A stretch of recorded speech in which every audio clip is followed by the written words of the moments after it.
साथियों नमस्कार। नीरज दिल से मैं एक बार फिर से आपका स्वागत है। पहली वीडियो मैंने बनाई थी तो उसमें मैंने जब बनाया था तो उस समय मैंने ये बिल्कुल भी ध्यान नहीं दिया कि उसमें आवाज़ प्रॉपर आ रही है नहीं आ रही है। लेकिन एक बार जब मेरी अचानक से मैंने उसको प्ले किया और सुना तो मैंने ये पाया कि उसमें जो साउंड की क्वालिटी है वो बहुत ज़्यादा अच्छी नहीं है। क्योंकि मैं मोबाइल से ये वीडियो शूट कर रहा हूँ तो हो सकता है वीडियो क्वालिटी भी आपको उतनी अच्छी समझ में ना आए। लेकिन मैं चाहता हूँ कि आपके जो मन की बात है, आपके जो दिल की बात है, मैंने ये चैनल इसीलिए बनाया नीरज दिल से कि जो भी आपके दिल में वो हो सकता है कभी कभी क्या होता है ना कि आप संकोचवश या हिचकिचाहट में आप किसी से भी नहीं कर पाते। लेकिन ये एक ऐसी चीज़ है ना जहाँ पे आप अपने दिल की बात खुल के बोल सकते हो। याद होगा आपको पहले ज़माने में ना डायरीज लोग लिखते थे, आज भी बहुत सारे लोग लिखते हैं और बाद में उनके चले जाने के बाद उनके बच्चे उस डायरियों को देखते थे और चर्चा करते थे। हाल ही में जब अपने भारत के जो राष्ट्रपति थे पहले पूर्व राष्ट्रपति प्रणब मुखर्जी, जो प्रणब दा के नाम से जाने जाते थे, वो अपनी डेली की डायरी लिखते थे और उनके जाने के बाद उनकी डायरी से बहुत सारे खुलासे हुए। तो मेरे समझ से अगर आप चाहते हो कि कुछ ऐसी बात ना हो, डायरी से कोई बहुत खुलासा ना हो या कोई भी हो, आप कहीं भी अपनी भावनाओं को व्यक्त नहीं कर पा रहे हैं, तो वीडियो के माध्यम से आप अपनी भावनाओं को निसंदेह व्यक्त कर सकते हैं और अपने मन को हल्का भी कर सकते हैं। हो सकता है जिस कारणवश या जिस भी किसी वजह से आप व्यथित हैं, आपका मन व्यथित है, आप लोगों को समझा नहीं पा रहे हैं और कभी वो आपके लोग इस वीडियो को देखें, हो सकता है उनके उनके सामने ये वीडियो आए, तो उस समय से वो काश आपको समझने की कोशिश करे या समझ पाए।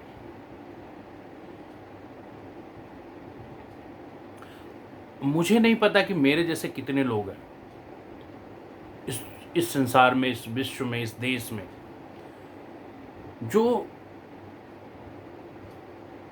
अपनी बातों से या अपने तर्कों से, अपने नॉलेज से, अपने ज्ञान से, अपने स्किल से दूसरों के रिश्ते में सुधार ला देते हैं, दूसरों की संवेदनाओं से न्याय कर पाते हैं, दूसरों के रिश्ते को जोड़ पाते हैं। लेकिन कभी कभी वो अपने रिश्ते जोड़ने में कामयाब नहीं हो पाते। उसकी एक वजह होती है कि जब वो दो अपने लोग ना आपस में बैठते हैं तो वो, या कोई भी हो, जो दो आपस में लोग बैठते हैं ना, वो जजमेंटल ज़्यादा हो जाते हैं, वो जज करने लगते हैं एक दूसरे को। जबकि रिश्तों में आपको एक दूसरे को समझने की आवश्यकता होती है, एक दूसरे की बातों को सुनना, listening. If you are a good listener, आप अगर अच्छे से सुनने वाले हो ना, तो आपकी समस्या ना बहुत ही कम हो जाएगी। Once I was attending a training, मैं एक बार एक ट्रेनिंग अटेंड कर रहा था, तो वहाँ पे जो ट्रेनर साहब थे, या किसी किताब में किसी ने लिखा था कि हर चीज़ में ना 80-20 का रेशियो होता है। तो आपकी जो चीज़ें होती हर जगह, आपको 80% सुनने में टाइम लगाना चाहिए और फिर उस सुनने के बाद 20% आपको बोलना है। If you develop this kind of habit, you will succeed. आप सफल हो जाओगे। सेम पैरामीटर्स अगर अपने अपने रिश्तों में अप्लाई करते हैं, अपने रिश्तों में भी यही चीज़ करते हैं, तो मेरे हिसाब से रिश्ते बहुत अच्छे से चल सकते हैं। अपने रिश्तों में ना, अगर एक पार्टनर ऐसा बोल रहा है कि नहीं नहीं मैं ही सही हूं, तुम गलत हो, तो मैं सही हूं ये इट इज़ वेरी गुड, लेकिन मैं ही सही हूं this is not good sign actually. मैं सही हूं, तुम भी सही हो सकते हो। आप सामने वाले को सिचुएशन को भी समझें कि क्या है। अक्सर जो मियाँ बीबी के बीच में जो लड़ाइयाँ होती हैं वो एक आपसी समझ डेवलप होने ना होने के कारण होती है। एक दूसरे को संदेह की दृष्टि से जो देखते हैं ना, उसकी वजह भी एक वजह होती है। जबकि हकीकत में देखो ना कि मामला कुछ नहीं होता। संदेह करना बहुत अच्छी चीज़ है, लेकिन हमेशा संदेह करना अच्छी चीज़ नहीं है। संदेह करना का मतलब कि जैसे विज्ञान आज जहाँ पे पहुँचा है, वो क्वेश्चनिंग करके ही पहुँचा है, संदेह करके, ये ऐसा क्यों है, ऐसा क्यों, ऐसा क्यों। तो वो अलग चीज़ है। तो रिश्ते में हमेशा संदेह का मतलब ये नहीं कि तुम ऐसा कर दिए हो, तुम ऐसा करके आए हो, तुम इससे मिल के आए हो, तुम इससे तुम्हारा रिलेशन है, ऐसा नहीं। हमेशा उस सोचने, अगर अगर आप रिश्तों में वो साइंस वाला वाई लगाओगे, वाई इट इज़ हैपनिंग, ऐसा है तो क्यों है, you just ask this question to your self. अपने आप से सवाल करिए। जब आप अपने आप से सवाल पूछोगे पहले, तो आपको बहुत सारे सवालों का जवाब अपने आप ही मिल जाएगा, अपने आप से ही मिल जाएगा। और फिर आप अपने पार्टनर को ज़्यादा समझ पाओगे, क्योंकि आपका पार्टनर काम करने जा रहा है,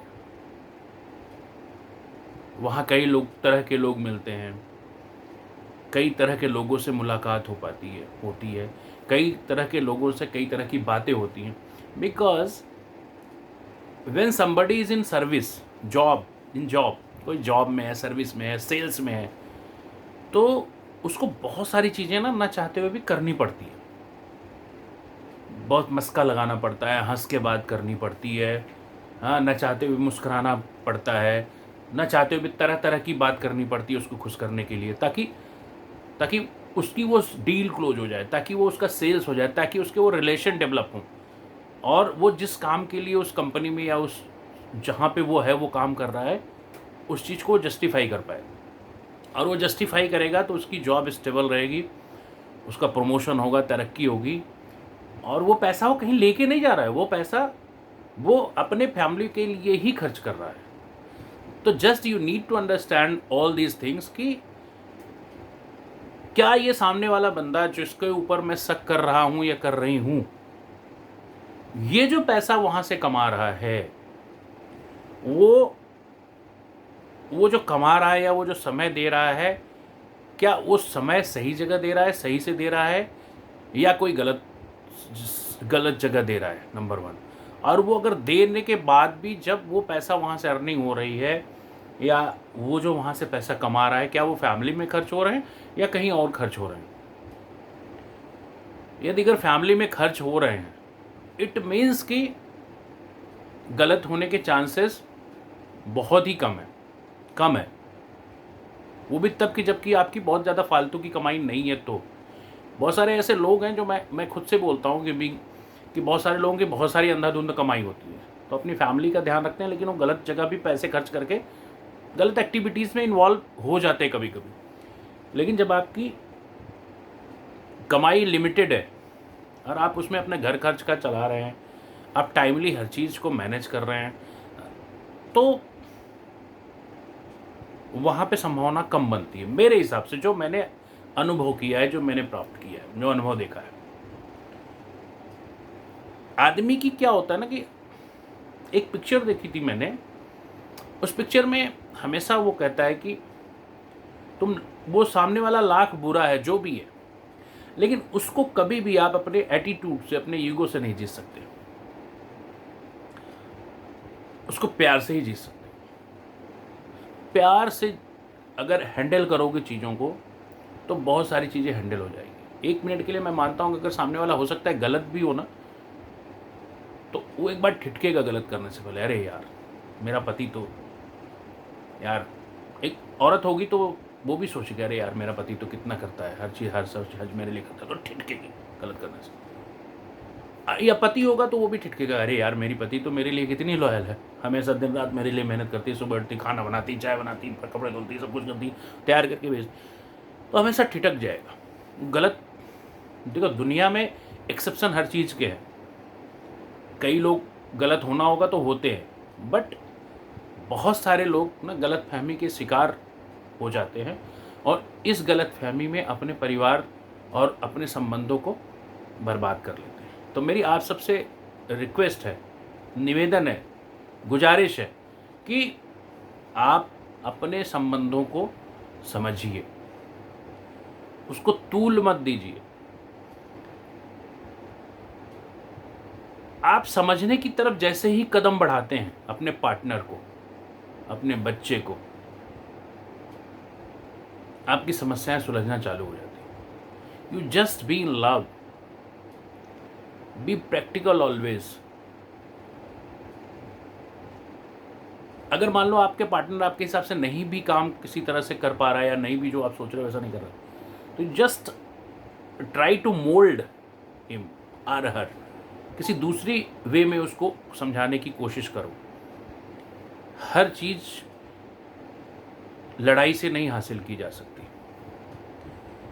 और मैं एक कथा सुन रहा था राजन जी महाराज की बहुत, तो उसमें कहते हैं वो बहुत अच्छे से कथा में कि संबंधों में ना एक आदमी को मूर्ख बनना पड़ता है, चाहे वो भाई हो, चाहे वो माता पिता के साथ संबंध हो, चाहे अपने बच्चों के साथ संबंध हो, चाहे अपनी बीवी के साथ संबंध हो, अपने पति के साथ संबंध हो।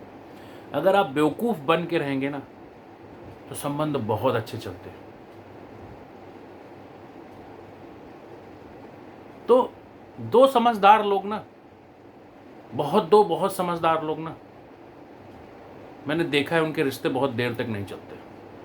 इसलिए कभी कभी कोई अप है तो कोई डाउन हो जाओ, फिर कोई डाउन है तो कोई अप हो जाओ, या कोई अप है तो दूसरा डाउन हो जाए। लेकिन हाँ, अगर रिश्ते में एक ही आदमी बार बार अप हो रहा है, then there is a problem. फिर आप उसको आइडेंटिफाई करिए कि कहाँ पे समस्या आ रही है, ऐसी बार बार ऐसी चीज़ें क्यों आ रही है, उसका ताक झाँक करो, पता लगाओ कि ये ऐसा है तो क्यों है,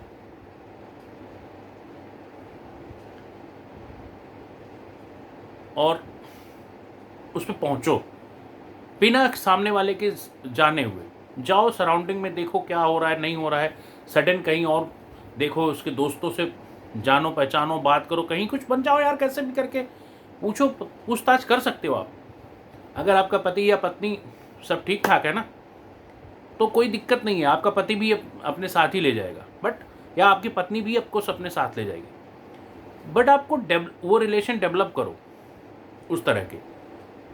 ये नहीं कि अगर आपको पति ने कहीं अपने रिश्तेदार, अपने जानने समझने वाले के यहाँ ले गया, तो कोई भी बात हुई तो आपने उसके दोस्त को मैसेज कर दिया, उसके ऑफिस में मैसेज कर दिया, उसके ऑफिस में कॉल कर दिया, अपने पति की बुराई कर रहे हो या अपनी पत्नी की बुराई कर रहे हो आप, तो ये अच्छा संदेश नहीं जाता है समाज, ना तो समाज में जाता है, क्योंकि वो पत्नी या वो पति जहाँ पे काम कर रहा है तो उसकी बदनामी होती है, दूसरी मतलब बदनामी के साथ साथ फिर वो वहाँ पे काम करने में उसको बहुत प्रॉब्लम होती है। दोनों के लिए मैं बोल रहा हूँ, अगर पति कर रहा है तो भी वो बहुत गलत कर रहा है, और अगर पत्नी कर रही है तो भी वो बहुत गलत कर रही है।